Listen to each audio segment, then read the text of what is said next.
Welcome, Destiny Christian Church, to Destiny Devos. And today I want to talk to you about Thanksgiving because 'tis the season. Even though we just finished up a series on idolatry, I wanted to finish it up before Thanksgiving so that we can refocus here. But there's a scripture that kind of gives the disease and also the cure of greed. You know, we live in a greedy culture. We live in a culture that exalts greediness and says, I got to have more. And, you know, it's been called a plastic culture by some. And one of the scriptures I want to give you is in Ephesians 5:3. And it says this in Ephesians 5:3. It says, but fornication and impurity of any kind or greed, and that's what I want to focus on, or greed must not even be mentioned among you, as is proper among the saints. And so he talks about greed.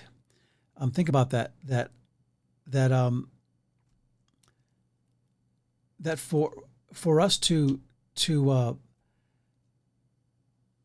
put that in the same line, you know, fornication and greed, that greed, God sees greed as a sin, and elsewhere Paul calls greed idolatry.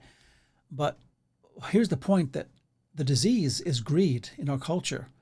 Often Christmas becomes this thing of, I got to get my stuff. I want to get this gift and that gift. And it all becomes about spending money that many people don't even have, and about getting stuff. And it's embarrassing. I don't know if you ever saw those videos where people wait in line all night just to get a toy that they want at a store. And then when they get in there, they rush it and people get hurt, and it's like animals. You know, it's horrifying. And that's greed. This is impurity of the heart. And so that's the disease. But the antidote is in the last part of the verse of in Ephesians 5:3 and 4, in verse 4, that says this. And it says, and I think I got the wrong one there. Hold that thought here. This is what I want to give you.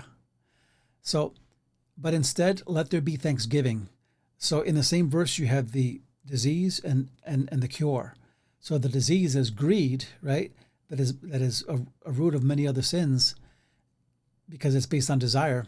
And then the cure, thanksgiving. And why does he give us that? He gives us that because gratitude helps us. It helps us in more ways than one. And we find that gratitude helps us to focus our desires in the right way. It's not wrong to say, hey, I'd like to have that. But it's wrong when it becomes a thing of greed, right? When it becomes a thing of selfishness and obsession. And holidays tend to degenerate into greed. You have Black Friday, right? And you wonder if God put a stop to it when this COVID thing happened, because it's like they've changed the whole Black Friday thing now. But God has a way of doing things. But E Fowl says, gratitude and thanksgiving are the dispositions and practices best able to counter greed. These dispositions and practices are ways in which God, through the Spirit, helps to order and focus our desires properly. So I want to leave you with that thought today, that be thankful. Let your thankfulness become your contentment in this season, and keep it balanced. So till next time, so glad to be with you. And remember to check out the website, destinychristianniagara.com, and the YouTube channel for sermons and special speakers, and also the Facebook. So till next time, God bless.